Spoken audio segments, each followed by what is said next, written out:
बाहर बारिश मुसलसल बरस रही थी और हवा की गूंज ऐसी थी जैसे कोई अजियत ज़दा रूह चीख रही हो। ब्लैक होलो नामी एक छोटे और दूर दराज कस्बे में एक अजीब व गरीब बेचैनी का एहसास फैल रहा था, खास तौर पर इस बोसीदा घर के अर्द गिर्द जो जंगल के किनारे पर वाक़ था। इस घर को मकामी लोग ब्लैक थोरन मैनर के नाम से जानते थे और ये बरसों से खाली पड़ा था। इसके अंधेरे खिड़कियों और खस्ता हाल दीवारों ने खौफ और पुरस्रारियत की अलामत बना दी थी। कोई भी खुशी से ब्लैक थोरन मैनर के करीब नहीं जाता था। अजीब व गरीब वाक़यात की कहानियां, खिड़कियों में चमकती रोशनी, हवा में सरगोशियां और गंधक की बो दहाइयों से गर्दिश में थीं। बच्चे एक दूसरे को घर के जंग आलूद गेट को छूने का चैलेंज देते और फिर चीखते हुए वापस भाग आते, ये दावा करते कि उन्होंने घर के अंदर साए की शक्लें देखी हैं। बालिग इस मौजू पर खामोश रहते। जब भी ब्लैक थोरन मैनर का जिक्र होता तो वो पब में दबे हुए लहजे में बात करते हुए खौफजदा निगाहों से घर की तरफ देखते।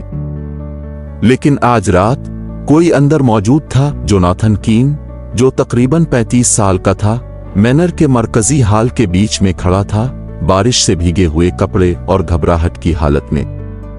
इसकी नजरें कमरे का जायजा ले रही थीं, जहां की शान व शौकत अब खंडर में तब्दील हो चुकी थी। दीवारों पर से उखड़ती हुई वॉलपेपर, गिर्द से ढकी हुई झाड़ फानूस और टूटी हुई संगमरमर की फर्श। इसके हाथ में एक मोमबत्ती थी जिसका शोला हुआ के तेज झोंकों के साथ थरथरा रहा था और उसकी रोशनी दीवारों पर रक्स करती हुई साए बना रही थी। जोनाथन तजस्सुस और तफरी के लिए ब्लैक थोरन मैनर नहीं आया था। वो नाउम्मीदी की हालत में आया था। जोनाथन हमेशा एक पुरज़्म शख्स था जो अपने छोटे से कस्बे की जिंदगी से ऊपर उठने की जिदोजहद में मसरूफ रहता।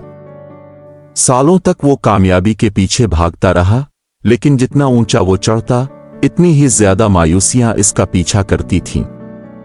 इसकी नौकरी में तरक्की रुक गई थी, इसकी जाती जिंदगी बखर रही थी और वो कर्जों के बोझ तले दब गया था। हर मौका जो इसने हासिल करने की कोशिश की, वो इसके हाथ से रेत की तरह फिसल जाता। लेकिन जोनाथन ने कुछ अफवाहें सुन रखी थीं, ये अंधेरी और खतरनाक अफवाहें ब्लैक थोरन मैनर में छुपे हुए ताकत के बारे में। ऐसी ताकत जो एक शख्स की जिंदगी का रुख बदल सकती थी, लेकिन इसकी कीमत थी। शुरू में जोनाथन उन बातों को महज वहम व गुमान समझता था, लेकिन जब इसकी जिंदगी बिगड़ने लगी तो उसका शकूक भी खत्म होने लगे। उसने कस्बे की लाइब्रेरी में एक पुरानी किताब देखी जो आर्काइव्स में छपी हुई थी। इसके सफ़हात पर असरार अलामतों और कदीम मंतर से भरे हुए थे। इस किताब में एक रस्म का जिक्र था, ऐसे वजूद को तलब करने का तरीका जिसे सिर्फ दी बरोकर कहा जाता था। इसमें ताकत, दौलत और असर व रसूख का वादा किया गया था, लेकिन उन तोहफों की कीमत सिर्फ मुबहम अंदाज में बयान की गई थी। जोनाथन को परवाह नहीं थी।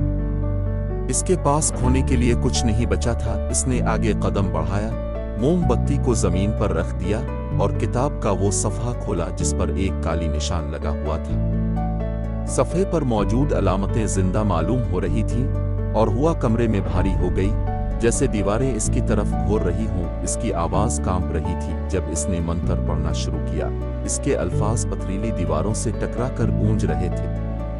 ज़बान अजीब व गरीब थी, बेहंगम और गैर फितरी, और हर हर्फ के साथ कमरे का दर्जा हरारत मजीद सर्द हो गया, यहाँ तक कि इसकी सांसें भी नजर आने लगीं।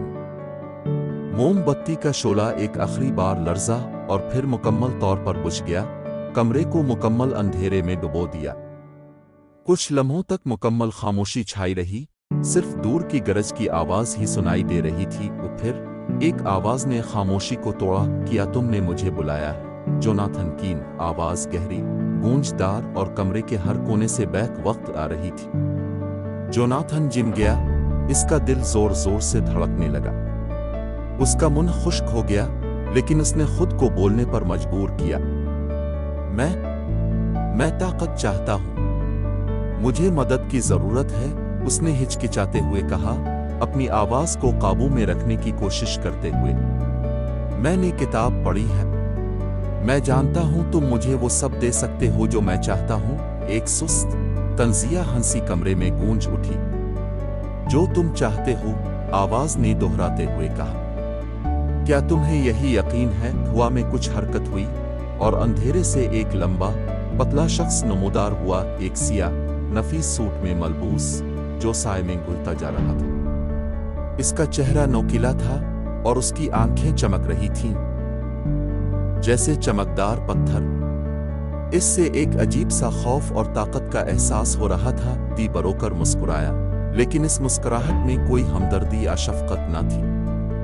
इंसान हमेशा अपनी ख्वाहिशात के पीछे भागते हैं, लेकिन वो शाज़ व नादिर ही जानते हैं कि उन्हें हकीकत में किया चाहिए। जोनाथन ने अपनी घबराहट को छुपाने की कोशिश करते हुए कहा, मुझे फलसफे की परवाह नहीं, मुझे तुम्हारी ताकत चाहिए।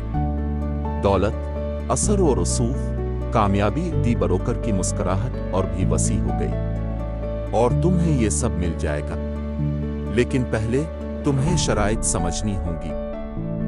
उसने एक शानदार इशारा किया और अचानक कमरा एक बीमार सब्ज रोशनी में नहा गया। दीवारें करीब होने लगी और जोनाथन के कदमों के नीचे की जमीन खिसक गई। नीचे एक गहरा सियाह खला जाहिर हो गया। जो तोहफे में देता हूं वो एक कीमत के साथ आते हैं। जितना ज्यादा तुम लोगे इतना ही तुम पर वाजिब होगा, बरोकर ने कहा। इसकी आवाज रेशमी नर्म थी। लेकिन मैं मुनसिफ हूं, इंतखाब तुम्हारे हाथ में है। जोनाथन ने चंद लम्हों के लिए हिचकिचाहट जाहिर की, लेकिन जल्द ही इसकी नाउमीदी गालिब आ गई। मैं कबूल करता हूं, इसने मजबूती से कहा।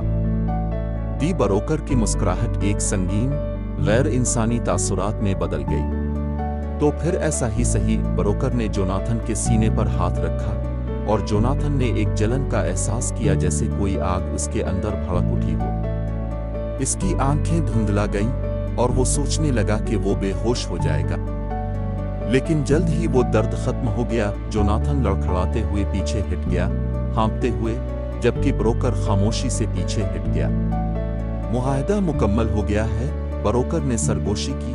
तुम्हें वो सब मिलेगा जो तुम चाहते हो। और फिर बरोकर गायब हो गया।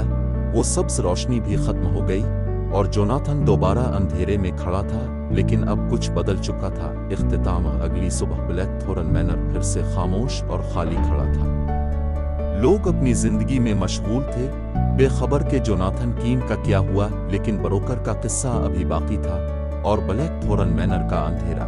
तो हमारे चैनल को विजिट करें, लाइक और सब्सक्राइब करें।